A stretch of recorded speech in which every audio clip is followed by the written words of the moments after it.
So ನಮಸ್ತೆ ಎಲ್ರಿಗೂ. ಇವಾಗ ಆಗ್ತಿರೋಂತ ಬೆಳವಣಿಗೆ ನಿಮ್ಗೂ ಗೊತ್ತು. ಏನ್ ಕಾಂಟ್ರವರ್ಸಿ ನಡೀತಾ ಇದೆ. ನವೆಂಬರ್ 13ನೇ ತಾರೀಕು 2025ನೇ ತಾರೀಕು ನಾನೊಂದು ವಿಡಿಯೋ ಅಪ್ಲೋಡ್ ಮಾಡ್ತೀನಿ. ನನ್ನ ಕಂಟೆಂಟ್ ಅಲ್ಲಿ ಯಾವುದೇ ರೀತಿ ಕೆಟ್ಟ ಪದ ಬಳಕೆ ಯೂಸ್ ಮಾಡಬಾರ್ದು ಅಂತ. ಅದು ಅಪ್ಲೋಡ್ ಮಾಡಿದ ನಂತರ ಒಂದ್ 2 ಅವರ್ಗೆ ನನ್ನ ಸ್ನೇಹಿತರಾದಂತ ಆನಂದ್ ಅವರು ನನಗೆ ಕರೆ ಮಾಡ್ತಾರೆ. ನೀವು ತಗೊಂಡ್ರದು ತುಂಬಾ ಒಳ್ಳೆ ನಿರ್ಧಾರ ಅಂತಾರೆ. ಈ ಟೈಮಲ್ಲಿ ಇದು ಬೇಕಾಗಿತ್ತು ಅಂತಾರೆ. ನಾನು ಸರಿ ಆಯ್ತು ಅಂತೀನಿ. ಇಲ್ಲ ಅಂತ ಅಂದಿದ್ರೆ ನಮ್ಮ ಸಂಘಟನೆಯವರು ನಿಮ್ಮ ಮೇಲೆ ಮತ್ತೆ ದಯಾ ಮತ್ತೆ JP ಅವ್ರ ಮೇಲೆ FIR ಹಾಕ್ಬೇಕಾಗಿತ್ತು ಅಂತಾರೆ. ಇಲ್ಲ, ನಾವು ತಗೊಂಡಿದೀವಿ, ಈ ನಿರ್ಧಾರ ತಗೊಂಡೆ ನಾವು ಮಾಡಿದೀವಿ ಅಂತ. ಸರಿ ಆಯ್ತು, ಒಳ್ಳೆ ನಿರ್ಧಾರ ಅಂತ ಅಂದ್ಬಿಟ್ಟು ನಾಳೆ ಅಂತ ಅಂದ್ರೆ 14 ನವೆಂಬರ್ 2025ನೇ ತಾರೀಕು ಒಂದು ಲಂಚ್ ಪ್ಲಾನ್ ಮಾಡ್ತಾರೆ. ಸೌಂದರ್ಯ ಪ್ಯಾರಡೈಸ್ಗೆ ಹೋಗ್ತೀವಿ. ಅವ್ರ ಸಂಘಟನೆಯವರು ಬರ್ತಾರೆ, ನಾವು ಬರ್ತೀವಿ. ಬಂದಿದ ನಂತರ ಕುತ್ಕೊಂಡು ಇನ್ನೊಂದು ಕ್ಷಮಾಪಣೆ ವಿಡಿಯೋ ಮಾಡ್ಬೇಕು ಅಂತಾರೆ. ಸರಿ ಆಯ್ತು, ಒಂದು ಕಂಟೆಂಟ್ ಮೂಲಕ ಮಾಡೋಣ, ನಾವು ಬರ್ತೀವಿ ಅಂತಾರೆ. ಒಳ್ಳೆ ರೀತಿ ಮಾಡಿದ್ರೆ ನಮ್ಮ ಜನ ಬೇಗ ತಗೊಂತಾರೆ. ಬಿಕಾಸ್ ಅವ್ರು ತುಂಬಾ ಒಳ್ಳೆ ಕೆಲಸ ಮಾಡ್ತಾವ್ರೆ ಸೋಷಿಯಲ್ ಮೀಡಿಯಾದಲ್ಲಿ. ಈ ಕೆಲಸ ಆಗ್ಬೇಕಾಗಿತ್ತು, ಯಾಕಂದ್ರೆ ಕೆಟ್ಟ ಪದ ಬಳಕೆ ಯೂಸ್ ಮಾಡಬಾರ್ದಾಗಿತ್ತು. ನಾನೆಂತಕ್ ಮಾಡಿದೆ ಅಂತ ಅಂದ್ರೆ, ನನ್ನ ಕಂಟೆಂಟ್ ಅಲ್ಲಿ ಕೆಟ್ಟ ಪದ ಬಳಕೆ ಇದ್ರು ಒಂದು ಒಳ್ಳೆ ಮೆಸೇಜ್ ಕೊಡ್ತಾ ಇದೆ. ಯಾಕಂದ್ರೆ ಜಗತ್ತಲ್ಲಿ ಏನ್ ನಡೀತಾ ಇತ್ತೋ ಅದನ್ನೇ ನಾನು ತಗೊಂಡು ಒಂದು ಕಂಟೆಂಟ್ ಮೂಲಕ ನಾನು ಮಾಡ್ತಾ ಇದ್ದೆ.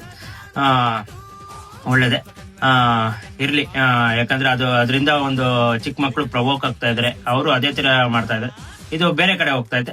ಅವ್ರು ತಗೊಂಡಿರೋಂತ ನಿರ್ಧಾರ ತುಂಬಾ ಒಳ್ಳೇದು.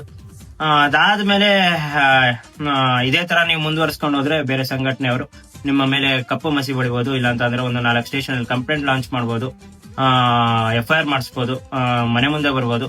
ಈ ತರ ಎಲ್ಲ ಹೇಳಿದಾಗ ನನಗೂ ಮತ್ತೆ ನನ್ನ ಟೀಮ್ ಅವ್ರಿಗೂ ಒಂದ್ ಸ್ವಲ್ಪ ಭಯ ಉಂಟಾಯ್ತು. ಅದು ನಮ್ಮ ಮನೆಗೂ ವಿಷಯ ಗೊತ್ತಾಯ್ತು, ನಮ್ಮ ತಂದೆ ತಾಯಿಗೆ. ಅವರು ಒಂದ್ ಸ್ವಲ್ಪ ಭಯ ಪಡ್ಕೊಂಡ್ರು. ಸೊ ಅದಾದ್ಮೇಲೆ ಇದೆಲ್ಲ ಬೇಡ ಅಂತ ಅನ್ಬಿಟ್ಟು ನಾನೇ ವಿಡಿಯೋ ಮಾಡೋದು ನಿಲ್ಸ್ಬೇಕು ಅಂತ ಅನ್ಬಿಟ್ಟು ನನ್ನ ಸ್ವಯಂ ನಿರ್ಧಾರದಲ್ಲಿ ನಾನು ಹೇಳ್ತೀನಿ. ಅದಾದ್ಮೇಲೆ ಮಧು ಶೆಟ್ಟಿ ಅನ್ನೋರು, ಅವ್ರ ಸಂಘಟನೆಯವರು ಅದ್ರ ನೆಕ್ಸ್ಟ್ ಹೇಳ್ತಾರೆ. ಅವ್ರಿಗೆ ಅನ್ಕೊಂಡು ಅವ್ರ ಮೇಲೆ ಹೇಳಿದೀನಿ ಅಂತ ಅನ್ಕೊಂಡು ಅವರು ಈ ಹುಡುಗ ಸೆಂಟಿಮೆಂಟ್ಗೋಸ್ಕರ ಇದನ್ನೆಲ್ಲ ಮಾತಾಡ್ತಾವನೆ, ಹಿಂಗ್ ಮಾಡ್ತಾವನೆ ಅಂತಂದ್ರೆ ದೇವರೊಳಗೆ ನಮ್ಮ ತಾಯಿನಿಗೂ ಆತರ ಇಲ್ಲ. ಯಾಕಂದ್ರೆ ನಾನು ಯಾವುದೇ ಕಂಟೆಂಟ್ ಹಾಕಿದ್ರು ಮಿಲಿಯನ್ ನೋಡುತ್ತೆ. ಸೊ ನನ್ನ ಜನ ನೋಡ್ತಿರೋದು ನನ್ನ ಕಂಟೆಂಟ್ ಮೂಲಕ, ನನ್ನ ಸೆಂಟಿಮೆಂಟ್ ಮೂಲಕ ಅಲ್ಲ. ಇದನ್ನ ಕ್ಲಾರಿಫೈ ಮಾಡ್ಬಿಡ್ತೀನಿ. ಬಿಕಾಸ್ ಜನ ನೋಡ್ತಾ ಇರೋದು ನನ್ನ ಕಂಟೆಂಟ್ ನ ಇಷ್ಟ ಪಡ್ತಾ ಇರೋದು, ಅದಕ್ಕೆ ನನ್ನನ್ನ ಅಷ್ಟು ಲವ್ ಕೊಡ್ತಾವ್ರೆ. ನಾನು ಅವ್ರಿಗೆ ಅಷ್ಟೇ ಪ್ರೀತಿ ಕೊಡ್ತಾ ಇದೀನಿ. ಇದು ಆಕ್ಚುಲ್ ಆಗಿ ವಾಸ್ತವ. ಅವ್ರು ಮಾಡ್ತಿರೋಂತ ಕೆಲಸ ತುಂಬಾ ಒಳ್ಳೇದೆ.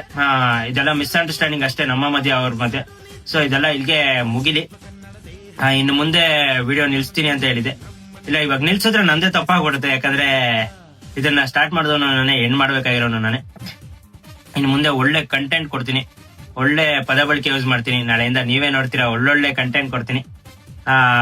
ಇಲ್ಲಿವರೆಗೂ ಏನ್ ಸಪೋರ್ಟ್ ಮಾಡಿದ್ರು, ಇನ್ನು ಮುಂದೆನೂ ಅದೇ ಸಂಘಟನೆಯಲ್ಲಿ ನಾವು ಕೈ ಜೋಡಿಸಿ ಯಾರ್ಯಾರು ಪದ ಬಳಕೆ ಕೆಟ್ಟದಾಗ ಮಾಡ್ತಾರೋ ಅವ್ರಿಗೆ ನಾವು ಬುದ್ಧಿ ಹೇಳೋಣ, ಅವ್ರ ಜೊತೆ ನಿಂತ್ಕೊಳ್ಳೋಣ. ಸೊ ಎಲ್ಲಾರ್ಗು ಒಳ್ಳೇದಾಗ್ಲಿ.